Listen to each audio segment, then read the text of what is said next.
নারী নির্যাতন আমাদের সমাজের একটি দীর্ঘদিনের সমস্যা। এটি কেবল নারীদের মৌলিক অধিকার ও সম্মান হরণের মাধ্যম নয়, বরং এটি একটি জাতি ও সামাজিক অগ্রগতির প্রধান বাধা। আজ যে নারীর জীবনের কথা আজকে আপনাদের শোনাতে চলেছি, তিনি কোনো সাধারণ নারী নন, বরঞ্চ তাকে অসাধারণই বলা যায়। মেরি কুরি অর্থাৎ বৈজ্ঞানিক মেরি কুরি ও পিয়ার কুরির জীবনের কিছু অংশ এখানে নাটকীয় মাধ্যমে তুলে ধরা হলো। যদি ভালো লাগে চ্যানেলটিকে লাইক এবং সাবস্ক্রাইব অবশ্যই করবেন। মেরি কুরি ও পিয়ার কুরি যৌথভাবে রেডিয়াম তেজস্ক্রিয়তার ব্যবহার, পদার্থবিদ্যা ও রসায়নে যুগান্তকারী অবদান রয়েছে তাদের জীবনের কিছু অংশ তুলে ধরা হলো।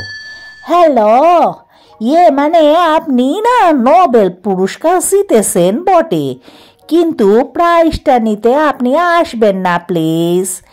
এমন চরিত্রহীন নারী পুরস্কার নিতে এলে খুব বদনাম হইব আমাদের। আমরা বরঞ্চ আপনার প্রাইজটা আপনার বাড়িতেই পৌঁছাইয়া দিমু। 1911 সালে সারা দুনিয়াকে চমকে দিয়ে দ্বিতীয়বারের মতন নোবেল প্রাইজ পেলেন বা ঘোষিত হল বৈজ্ঞানিক মাদাম কুরির নামে। তার আগে দ্বিতীয়বার কেউই পাননি, তাও আবার দুটো আলাদা আলাদা বিভাগে। অথচ কি আশ্চর্য ব্যাপার, নাম ঘোষণার পরে নোবেল কমিটি তড়িঘড়ি করে চিঠি লিখলেন মাদাম কুরিকে। লিখলেন, দয়া করে আপনি পুরস্কার নিতে আসবেন না, আমরা আপনার পুরস্কারটা পাঠিয়ে দেব যথাসময়। মেরি কুরি অত্যন্ত বিস্তৃত ও আহত হলো। 8 বছর আগে স্বামী পিয়ারের সাথে যৌথভাবে যখন প্রথম নোবেল প্রাইজ পেয়েছিলেন, অসুস্থতার কারণে কেউই যেতে পারেনি প্রাইজটা নিতে। এবার কেন তিনি যাবেন না? তিনি তো কোনো অন্যায় করেননি। তিনি দৃঢ়ভাবে জানালেন, আমি পুরস্কার নিতে যাব, ধন্যবাদ। নোবেল কমিটি পড়ল মহা ফ্যাসাদে। ফরাসি সাংবাদিকগুলি রোজই রগে কেচ্ছা ছাড়ছে, বেশ গরম গরম হাওয়া। বিশ্বের অন্যতম সেরা বিজ্ঞানী মাদাম কুরি নাকি পরকীয়াতে লিপ্ত, তাও আবার মৃত স্বামীর ছাত্র পলের সঙ্গে। নানা রকম কাল্পনিক প্রতিবেদন প্রতিদিন বেরাচ্ছে। দেশের প্রতিভাবান নারীটিকে ক্রমাগত আক্রমণ চলেছে সংবাদ মাধ্যমের দ্বারা। দেশের নাগরিকরা ছি ছি করছে, সবার মনেই চাপা অসন্তোষ ফেটে বেড়াচ্ছে।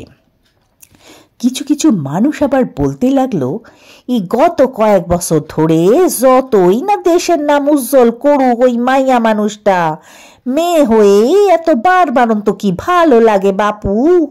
মেয়ে হইছিস, কোথায় আর্টস পড়বি তা না সায়েন্স?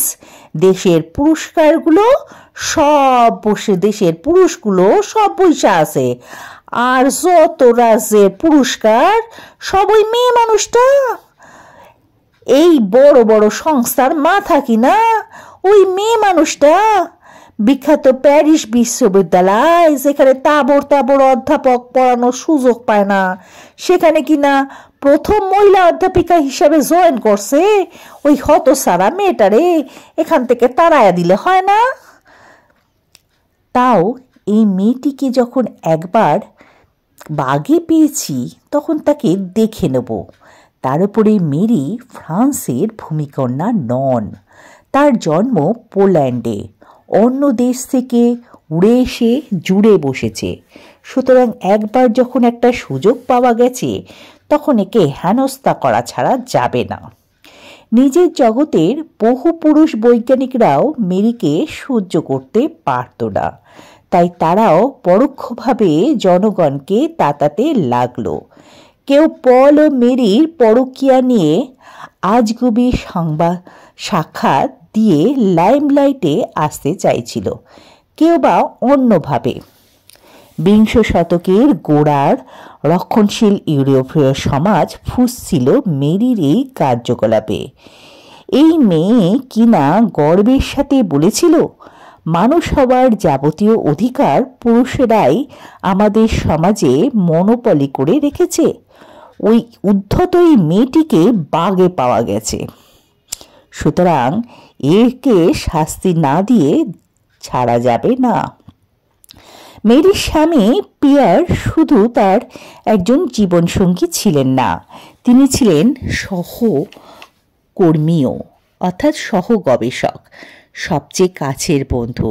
সেই পিয়ারের হঠাৎ দুর্ঘটনায় মৃত্যু হলে মেরি একেবারেই মানসিকভাবে ভেঙে পড়েছিল, কাজে তার উৎসাহ হারিয়ে ফেলেছিল।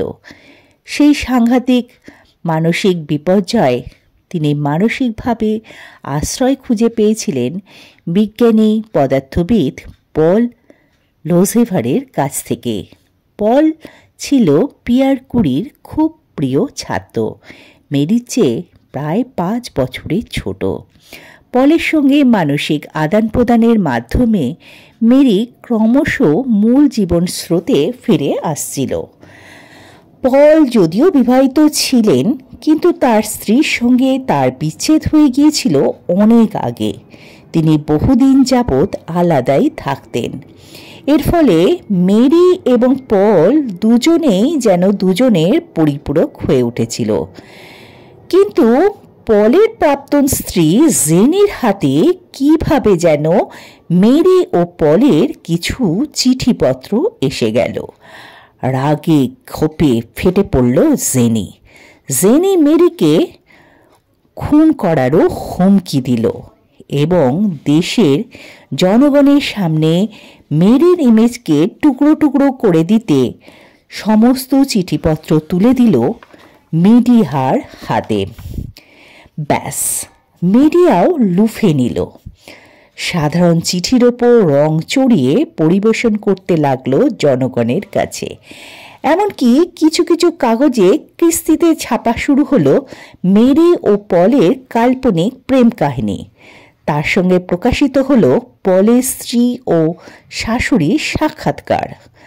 পল যে আগে থেকেই বিবাহ বিচ্ছেদ করেছিল সেই তথ্যটিকে ফুটেজের লোভে ইচ্ছাকৃতভাবে এড়িয়ে যেতে লাগলো মিডিয়া। তার বদলে বলতে লাগলো মেরি পলের সংসার ভেঙেছে। কিছু কিছু সাংবাদিক তো আরও এক ধাপ এগিয়ে গেল। তারা লিখল, আসলে বৈজ্ঞানিক পিয়ের কুরি বেঁচে থাকতে থাকতেই এই পরকীয়া শুরু হয়েছিল। পিয়েরের মৃত্যু মোটেও কোনো অ্যাক্সিডেন্ট নয়। স্ত্রীর এই বিশ্বাসঘাতকতা বৈজ্ঞানিক পিয়ের কিছুতেই সহ্য করতে পারেনি।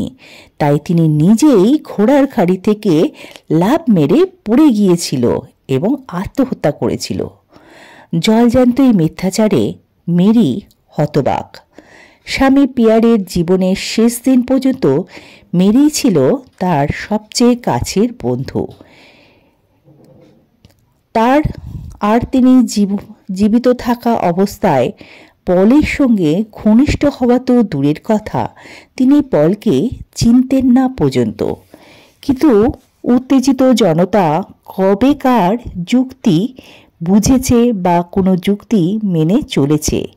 এছাড়া সাংবাদিকদের প্রতিবেদন আগুনে ঘি পড়ল যেন। জ্যান্ত মানুষের চেয়ে মরা পিয়ারকে ছদ্ম সমবেদনা জানানোর লোকের সংখ্যা ক্রমশ বাড়তে লাগলো। যে মানুষটা বিশ্ব দরবারে দেশের নাম উজ্জ্বল করেছে, সেই মেরি কুরির বাড়ি ঘেরাও হলো। উন্মত্ত জনতা বিক্ষোভ করল এবং তাণ্ডব চালালো। সঙ্গে চলল অশ্রাব্য গালিগালাজ। সন্তানদের নিয়ে ভয়ে কুঁকড়ে একটি কোণের ঘরে লুকিয়ে রইলেন মেরি। নোবেলজয়ী কিংবদন্তি বৈজ্ঞানিক মেরি আতঙ্কে কাঁপছেন। এদিকে বিজ্ঞানী পলের অবস্থাও খুব একটা ভালো না। তার রিসার্চ সব বন্ধ হয়ে গেছে। তিনি সাংবাদিক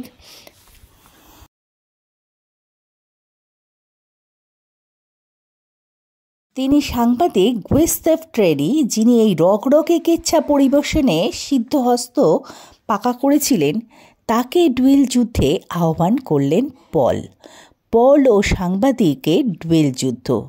কিন্তু যুদ্ধটা ঠিক হলো না।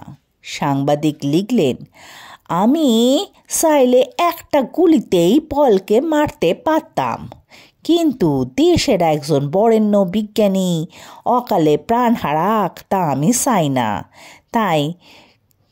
তাই ডুয়েল যুদ্ধে গেলাম না। তারই মাঝখানে মেরির দ্বিতীয়বার নোবেল জয়ীর খবর বেরালো কাগজে। বাইবেলে আছে চরিত্রহীনা নারী হলো ঘোর পাপিষ্ঠা। তিনি কিনা সুইডেনের রাজার কাছ থেকে পুরস্কার নেবেন, এটা জনগণ কেউই সহ্য করতে পারছিল না। মেরি ছোটবেলা থেকেই ভয়ানক দরিদ্রতার সঙ্গে সংগ্রাম করে বেড়ে উঠেছিল, তাই তিনি এত সহজে নিজেকে ফুরিয়ে দিতে দেবেন না। তাই তিনি তার জ্যেষ্ঠ কন্যা আইরিন ও দিদি ব্রেনিয়াকে সঙ্গে নিয়ে মাথা উঁচু করে স্টকহোমে পৌঁছালেন এবং যাবতীয় বিক্ষোভের হাওয়াকে উড়িয়ে দিয়ে সুইডেনের রাজার থেকে দ্বিতীয়বার নোবেল পুরস্কার জিতে নিলেন।